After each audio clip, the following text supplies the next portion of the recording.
Good morning, ladies and gentlemen. Welcome to my new video. I'm going to be talking about all the latest events that's been happening yesterday and today.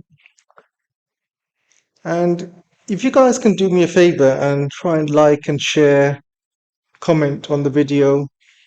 And if you watch it from the start to the end, it really helps the algorithm as well. And if you can also watch videos on my other channels, because just in case this one gets banned, I've got other backup channels I can use. And all the links are in the description.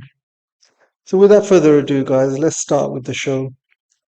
So this image that you're watching on the screen, this is an explosion in the city of Isfahan in Iran. And looking at it, it's a massive explosion, guys. And a lot of people are asking the question, why is there such a big explosion? Did America or Israel used some mini nukes or something?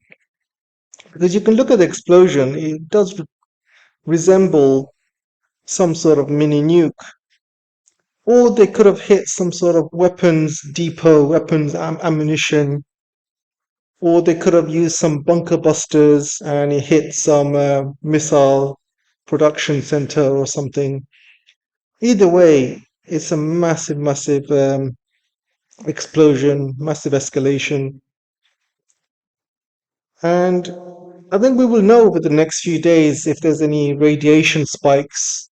We won't probably know until a few days later, until somebody actually does, like the IAEA or other organizations start doing radiation checks. If they have got if they have used mini nukes, then this basically adds a level of escalation. And like I said, we won't know for sure until somebody actually does radiation checks. But if this was a mini nuke or something, I think it's going to really escalate. And I'll tell you what, guys, I do believe Iran has nukes. Obviously, it's not confirmed, but they must have nukes by now. I mean, they should know that they are fighting for their survival, they are fighting for their existence. And for America and Israel to be bombing Iran like this, I mean, you can imagine they don't care about how many Iranians die in the process. They don't care, how life becomes more difficult with no power, no water. This is a fight for survival for the Iranian people and for the Iranian country, for their culture, for their history. You know, they are literally fighting for their lives. So I'm pretty sure somebody with some brains in Iran would say, you know what, these guys, Americans and the Israelis, can easily use nukes on us, so we need to be prepared. We need to have nukes ourselves. And they have the capability, guys. They have the full nuke life cycle. You know, they can enrich uranium to a really high level, over 60%. I believe they can do it over 90%. They just haven't told anyone. I do believe that. And they might not have produced a bomb while the Grand Ayatollah Khomeini was there, because he produced a fatwa saying that nuclear weapons are, you know, haram, basically, not, and Iran is not going to produce them. But since they killed him, I believe that fatwa is gone, and I believe there's people within Iran who are a lot more hardliner. We look at Israel and look at America and look what they're doing, destroying infrastructure all across Iran. They're killing school kids, young girls. They're killing civilians. I believe 2,000 civilians have died. They are bombing hospitals, schools, universities. So there are going to be people, hardliners in Iran, thinking, you know what, we need nukes, guys, because these guys don't care about civilian deaths, and they will literally kill every single Iranian if they had the chance. So we need to get nukes as soon as possible. And even if they don't have the full nuke, right? They got the hypersonic weapons, they got the hypersonic missiles. They can produce some sort of dirty nuclear bomb, even. They don't have to produce the full nuclear weapon that America has, Russia has, China has, and maybe Israel has. Because to do that, you need to be able to test it. You need to go through the full life cycle. You know, um, you need to have everything. You need to have the missile ready for it, and there's a lot of other steps that go with it. So I'm not sure if Iran is ready for that yet. However, they can easily put together some sort of dirty bomb in a very, very short time. And I believe they can put together maybe 20, 30 dirty bombs. And if they put together these dirty bombs in a hypersonic missile, you can imagine the kind of damage that can do to Israel. Because Israel is not that big, guys. And with this dirty bomb, you know, the hypersonic missile can do a lot of damage, but then with the dirty bomb, it will also release a lot of radiation. So because Israel is not that big, that radiation will spread across Israel very, very fast. People will start leaving Israel, and Israel will become a ghost town, within a day or two. Because if once people know that there's a dirty bomb that's been dropped on Israel, what are people going to do? Are they going to stay there and breathe in all the radiation and let the radiation go through their skin? I don't think so. I think they're all going to leave. And already you can see a lot of Israelis leaving Israel, and they're buying up islands all over Greece and even Cyprus. They're buying about 400 little islands of Greece, and they're buying it off Greece because Greece is under some huge debt because of Israel's usury system. So they've been lending money to Greece, and Greece is under severe debt and it can't pay back to Israel. So instead of paying the money back, they're basically giving away these islands to rich Israelis, and that's what the Israelis are doing.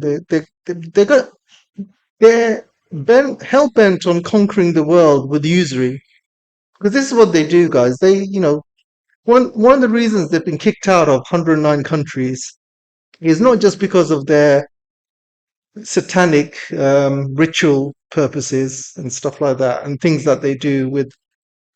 I'm not going to say in the YouTube channel, but you can kind of guess what they do. Very dark ritual stuff with certain people of certain age ranges. But it's not only that; it's also usury as well. And usury is banned in Islam, and it is also banned in Christianity. So I don't know why Christianity uses usury as well. It's crazy.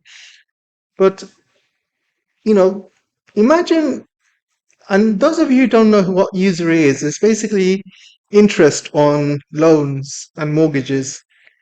So everyone that buys a property will know, if you buy a property for 100,000 and you buy a mortgage for 20, 30 years, by the time 20, 30 years is over and you pay your mortgage every month, you would have paid maybe double or maybe more, because you have to pay interest on top of your loan, and that's how interest builds up. But these Israelis, or should I say Jews, they've been lending money to governments, companies, people throughout the centuries, and this is why so many of them are so rich, and because they've been lending these money, and they've been making money through usury practices. Imagine if you lend money to a country, and say you lend it to England, for example, and over 100 years or so, imagine the interest and the money you can make from the interest alone. We're talking trillions and trillions here, because usury builds up over time, and the longer it takes for you to pay back, the more you have to pay back, basically. And this is one of the reasons why all the Jews are, most of the Jews are very, very rich because of their usury practices. So the point I'm making here is, you know, these Jews have got other places to go. They don't really have to stay in Israel. A lot of them are dual citizens. They've got a lot of money. Um, Most of them will go back to America. Most of them will go back to Europe. But the really, really rich ones will buy islands of Greece. They will go. They will move to Cyprus. There's a lot of Jews moving to Cyprus. There's almost like a Jewish invasion of Cyprus going on at the moment, and I don't think the Cypriots are very happy with it. And a lot of them will obviously move back to United States and Europe, Britain and Germany, and Eastern Europe like Ukraine.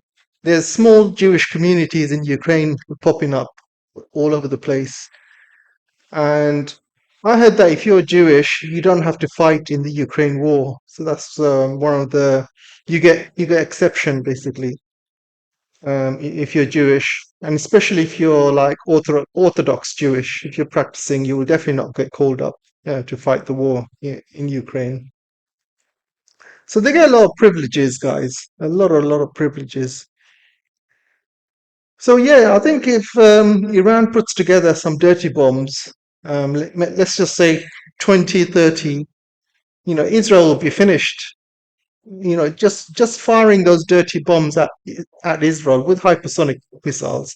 Let's just say five, even one for each major city in Israel. So one for Tel Aviv, one for Haifa, and three more for other cities in Israel. I don't know Israel that well. I'm sure there's some other big cities in Israel they can hit.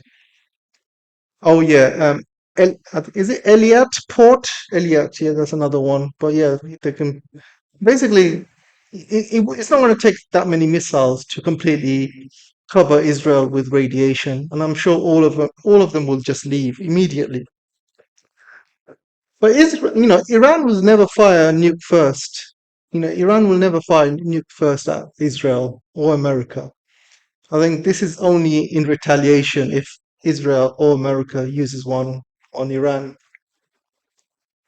So this bomb that you see, I mean, I am not 100% sure whether it is a nuke or not. It does look like one. It's a big enough explosion, but it could be an ammo dump, or maybe they hit some sort of missile production factory or something, or underground missile factory, or huge weapons dump. I do know that one day before this, a big delivery came from China using trains. So there was there's a train that goes from Iran all the way to China. And I know yesterday there was a train that arrived with lots of deliveries. So that could have had some weapons, and the Americans could have traced that. They could have checked with the satellite, and they could have seen some of those weapons maybe get transferred to this location, and that's when they hit it. So maybe that could have been the case. But we will know over the next few days. So we will see. So so there's more like today. There's more weapons that's being fired from Kuwait by the looks of it. So Kuwait is a strange little country. I mean, everyone knows that the Americans basically liberated Kuwait from Iraq. That was the reason for the first Iraq war. And I know the Kuwaitis do feel some sort of they do feel some sort of loyalty towards America because America helped liberate them. But let me tell you something: America will never liberate any country without America being benefiting from it. America made a lot of money from the first Iraq war. The first Iraq war paid off America's military budget for years. Paid off a lot of, you know, I think it paid off America's military budget for 2 years or 3 years, paid for the F-35 fighter jet program and many other programs. because of the first Iraq War, because the Americans made a lot of money from the first Iraq War. Not only did they get money from Kuwait, but Iraq paid a lot of reparations. Other Gulf nations also paid America as well. A lot of, Gulf states like Saudi Arabia, like um, UAE at the time, and many other Gulf states also paid America. And the first Gulf War, America had a lot of help from other nations. So it was a big, you know, there was like a big gang of nations that went into the first Iraq War. Obviously, Britain went there, but there was also other nations as well that joined. It was called the Coalition of the Willing. George Bush used to call it. So America shared the burden of the costs with all these nations, and they made a lot of money on the process of this is the first Gulf War I'm talking about. The second Gulf War, America went in with Britain under false pretenses about weapons of mass destruction and all of that. And America, in the second Gulf War, actually lost a lot of money. They lost trillions or trillions. But let's not go into that. Um, but Kuwait, yeah, Kuwait has been, they're being very naughty. They're firing these missiles from Kuwaiti territory into Iran. So when this war is over, and it will be over soon, I know for a fact that there's going to be a lot of Gulf countries who are going to be in grave danger. There's going to be a lot of, how would you say, regime changes. Bahrain is going to be the first regime change to fall, I believe. And then so will Kuwait. I think the Iraqis will probably take over Kuwait once the Americans have been driven out of the, Gulf areas. All the bases have been driven out. I think these countries are going to be in danger, like Kuwait, like Bahrain. I think they're going to be going back to their, like Kuwait might be going back to Iraq. You got Bahrain will be going back to Iran because that used to be part of Iran once. Parts of UAE might go back to Oman, and Saudi Arabia might take Qatar. Who knows? Might or might not happen. Depends if Saudi Arabia has a regime change and you get more hardliners who want maybe Qatar back, maybe one day. Who knows? But yeah, it's very dangerous for Kuwait to do this because Kuwait is a very small country and it cannot fight Iran. Iran is right next to Kuwait. And already the American bases in Kuwait are being absolutely hammered. So Kuwait doing this is a grave, grave danger to their existence. And I'm sure they have some sort of loyalty towards Americans, but loyalty is one thing, but being how would you say, I can't think of a nicer word than stupid, to be honest. Because what Kuwait is doing is extremely stupid. They're not only allowing their airspace, but they're allowing their land to be used to fire weapons and artillery into Iran. This is a direct war, basically, with Iran, and Iran knows this.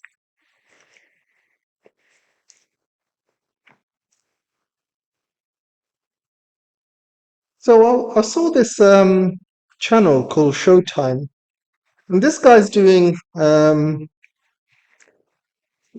channel is all about Professor Xiang. And there's a lot of videos about Professor Xiang. I mean, I've covered all of this basically with my channel. I don't want to keep covering it again, but there's a lot of stuff in here which I didn't even know about. There's this video in particular where he talks about him beating up his own kid. There's um there's this channel he's talking about the Chinese education system. He said it's not good, and he's being very, very anti-Chinese with some of his rhetoric as well. Um, yeah, it's just, yeah, I don't want to be spending too much time talking about him in all my channels, but I think I've kind of spoke about it, and a lot of you have kind of spoken about it on the comment section. But if you want to see more about him, then it's worth following this channel. It's called Showtime on Twitter, and you can see more about him. So Netanyahu has been also talking. Obviously, the jury is still out whether he's alive or dead. Um, a lot of people still think he's dead because a lot of videos that's coming out, they seem to be AI. He released another video today which seems very kind of AI because he put his hand in his pocket and it definitely looked like an AI video because that he just didn't look realistic. He's not been seen in public. For example, he's not seen, in public in front of other press or other people. He's always been doing these press conferences by himself. So the jury is still out whether he's dead or maybe he's injured or maybe he's just in hiding. Who knows? But he suggested having a pipeline all the way from Saudi Arabia and the Gulf states going all the way to Israel because he wants to benefit from this crisis that you have in the Hormuz and the Red Sea. Because if the Yemenis decide to block the Red Sea, and you got the Iranians deciding to block the Hormuz, that's going to cause huge global shock when it comes to energy. So Israel has come up with the idea of having pipelines that go directly to Israel, and then from Israel they can be delivered via the Mediterranean Sea. That's Israel's plan. But obviously, the bad news is instead of the Gulf countries relying on the Red Sea and the Hormuz Strait, they have to rely on Israel, and Israel will basically keep them hostage, and uh, and it's going to be maybe 100 times worse, even 1,000 times worse, because Israel will charge money for these pipelines to go via Israel. Israel's going to charge a toll fee to these Gulf states, first of all. So it's going to be very expensive. Secondly, Israel's going to hold these Gulf countries to ransom forever, because their oil pipelines goes through Israel, and Israel will basically control these Gulf countries. Otherwise, they will squeeze those pipelines and not allow these Gulf countries to do any business through Israel. So they're going to be absolutely stuck. So Gulf countries have to decide who they're going to have their future with, either have good relations with Iran or shake your hands with the devil with the Israelis. So we'll see what happens over the next few weeks. So Donald Trump has been at it again. He's been sending these threatening tweets and crazy tweets even. He's been having a go at UK. He's been having a go at France, Spain, even Germany, even Ireland, even Italy as well. He's saying that NATO is useless, is not helping him. He says Britain is useless. He says he will remember this for the rest of his life. And he also said that he may finish this war and he may leave this war within a week or within 2 weeks, maybe it could be even days. That's what he said. He could, and he's just going to leave the Hormuz Strait as it is. He's just going to let the other countries deal with it. That's what he said. The issue is he can't leave. He's basically trapped himself. So if he decides to leave, let's just say tomorrow, if Donald Trump decides to leave the war tomorrow, this is going to cause huge impact to the world. First of all, he's destroyed the economy of the world by having this war with Iran. He's increased the oil prices to 100, dollars for a barrel, more than 100 maybe. He's destroyed the world economy because of it. Um, Ordinary people are going to be suffering all over the world. He's destroyed all the American bases in all the GCC countries. He's wasted lots of ammo, and he's wasted lots of military equipment like planes and even missiles and you know interceptor missiles, even Patriot missiles, THAAD missiles, lots of anti-aircraft missiles. He's wasted a lot of that. It's going to take years to replenish.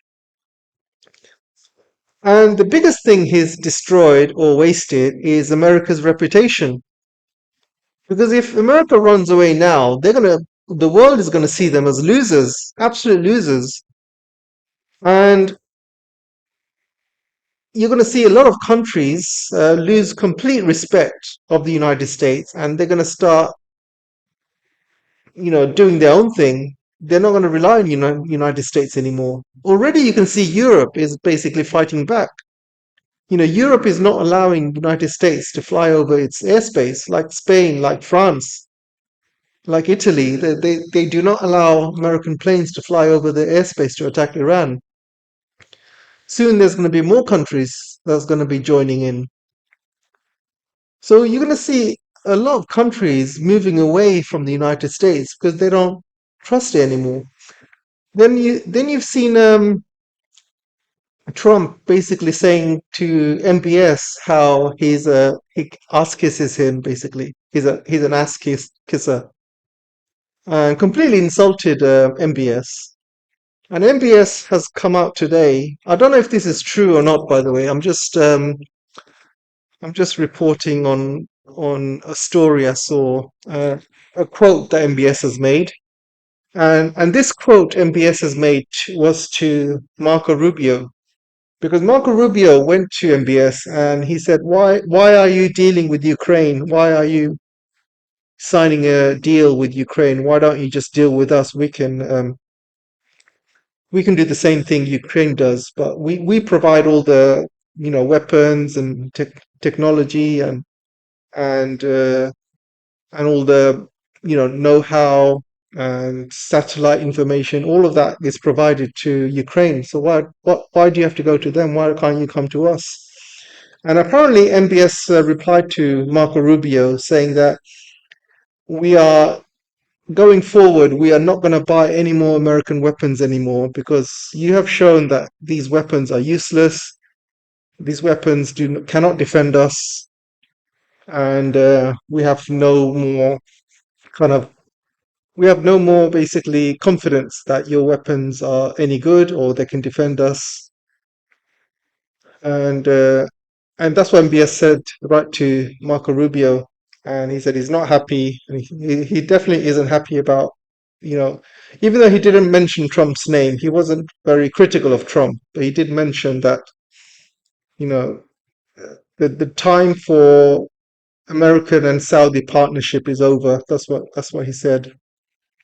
So if Saudi Arabia starts moving away from United States, you're going to see other Gulf countries moving away from United States, namely UAE, Qatar, and America's lost its friends in the Middle East. It's lost its power, its air of invincibility. It's lost it. America has shown to be a paper tiger. All its bases have been destroyed by Iran, who whose budget is 1/100th of what America is. America's budget is almost a trillion or a trillion and a half, and Iranian budget is like 1/100th of that. Yes, I think it's around 10 billion or something like that, maybe. Absolutely crazy. And yeah, and within weeks, America is being shown to be an absolute paper tiger. And if they cannot beat Iran, how can United States beat Russia, or let's just say the big one against China? They can't. Absolutely can't.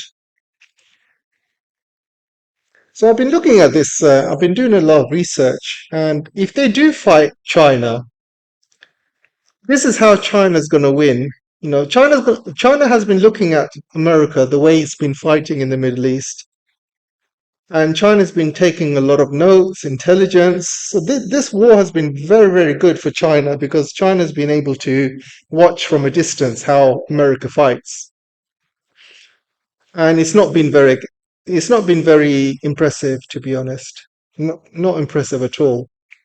So this is how China's going to win. They're going to win in many ways. Number one, all the military bases that America has, in Philippines, in Japan, in South Korea, China's going to send hundreds and thousands of drones towards those bases, and these bases are going to be wasting all of their anti-aircraft missiles on these drones. China's going to be sending out lots of dud missiles, dumb missiles, which are not going to have much explosives. They're just going to be flying around, taking all these anti-aircraft fire. And one particular missile Iran fired at UAE a couple of days ago is basically a flare missile. So the missile exploded in the air, and it exploded into hundreds of different fragments, and each fragment was basically a flare, and it was going to hit the ground very slowly. It was almost like floating down. And then UAE wasted 100 or 200 million worth of anti-aircraft missiles trying to destroy these flares. These flares were useless. They didn't have any explosive charge or anything. They were simply there to deplete anti-aircraft missiles. So that's what China's going to do. They're going to deplete all of the anti-aircraft missiles in all these bases. And then that's the first round. The second round, they're going to start firing real missiles. They're going to start firing real drones, and they're going to do sorties with their planes, and they're going to start taking out these, air bases and radars and anti-aircraft missile bases, American bases. They're going to start taking them out one by one. And then financially, China's going to start dumping all the bonds, because one thing that Trump has been very, very scared of is the markets. He's been lying to get the markets up, and he's been lying to get the bond market, basically reasonable. So if China starts selling all the bonds, the bond market yields is going to fly up, go up very high, and all the investors and all the people that are close to Trump, they're going to start knocking on his door saying, "Stop the war now with China. We cannot have the bond market explode. America's going to basically become bankrupt. All the stocks and shares are going to start falling, and it's going to be absolute mayhem." China can cause a lot of destruction to the American economy. China can ban all rare earths to America, so America will not have any way to, you know, make the weapons again that they're fighting with China with. Um, then China can start, basically start taking out these American bases uh, and and all their proxies in the area. Maybe they can start taking out Japanese ships and any proxies that kind of want to join in the war or using their if they use their kind of country to host an American base, that country is going to be in major, major danger unless they surrender and they agree to kick out those American bases. So that's how China's going to win, guys. And everybody knows America doesn't seem to last very long. When the market starts crashing, when the bond market starts going up, the yield prices, I mean, when it starts going up, America, that's when they start retreating. And when the body bags start piling up, America is a country not made for long wars. They love, America is a country, you know, the people are used to having short-term excitement. This is all why they love social media, because it gives them a short-term adrenaline rush. It gives them a dopamine hit when they're on social media. They see one thing, and they got a very short attention span, the Americans. They see one thing, they get very excited, and then next day they get bored. They want something else. It's like it's like modern relationships in America. Women as well as men, they have really high body counts. Some women have body counts of like over 100. They've been with over 100 men. And it's the same for men, obviously, but I think the women have larger body counts than men do nowadays because of feminism. And obviously, women get that thing much easier than men do because men have to work hard for it, but women don't. They just have to look good, and there's always going to be a guy that's going to be taking her up on the offer, if you know what I mean. So they have very, very short attention spans. They cannot focus on one thing long term. They don't see long term. They cannot last long term. They get very excited one day and they get bored the next day. So this is why they cannot last on a long war, and this is America's biggest weak point. And Iran has showed that. Already Trump has said that he's bored of this war. He said he wants to leave. He's had enough. And the American people have had enough. Do you remember a month ago, you had all the MAGAs and all the pro-war people in America, they're all screaming for war, all these pro-war fanatics, neocons, they all saying, yeah, let's attack Iran, let's bomb Iran, let's have a regime change. But now suddenly they're all gone quiet. They're not warmongering anymore. They know they can see that Iran's a much tougher fight than they've ever had in the history of America. It's almost, you can go all the way back to Vietnam, and Korea was probably the last toughest fight that America had. So yeah, they're not shouting for war anymore. Now they're looking for an off ramp, and Trump is looking for an off ramp, but it's not going to be that easy because if America leaves now, Iran is going to want America to leave all American bases as well. They'll want America to leave all American bases from the region. Otherwise, those bases will carry on being attacked by not Iranian directly, but maybe Iranian-backed militias. And also, Iran will want compensation as well. And if America doesn't give compensation to Iran, then Iran will keep the Hormuz Strait closed forever. And people are saying that they can make up to 100 billion from the Hormuz Strait per year. So imagine all that money coming into Iran's pockets, plus all the oil and gas. And plus, Iran will be a superpower in the region as well. They will be very much respected because they fought America, fought Israel, and they won. They're the ones that drove out America. And people will basically start trading with them more. They're going to forget about all the sanctions and everything. You will see lots of Europeans now directly trading with Iran. They will invest in Iran. All the Gulf countries will start investing in Iran. They will deal with Iran and maybe look at Iran to give them security. And the world's going to change in the Middle East, guys. And Iran's going to be the superpower. But for Iran to be a real superpower, they still need nuclear weapons, and they need to have proper nuclear weapons. I mean, not the dirty bomb kind, but the real ones. And they need to announce it. They probably need to do a test, and they need to announce that they are a nuclear power. And once they have the nuclear um, power, nuclear weapons, they can control the Hormuz Strait. Nobody will take it away from them.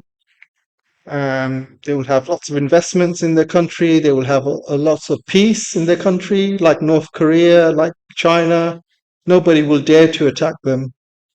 So they will have long-term peace. So when you have long-term peace, your country will develop very fast, and you will see Iran going from a country who has been heavily sanctioned into a real booming superpower. And the good thing about Iran, they already have a manufacturing base because they have a huge manufacturing base. They had to build everything from beginning because they've been under sanctions for 50 years. So they already have all the foundations in place. They have China to help them. They have Russia to help them. And even America will come round and they will start making friends with Iran because America, believe it or not, they respect countries that are strong.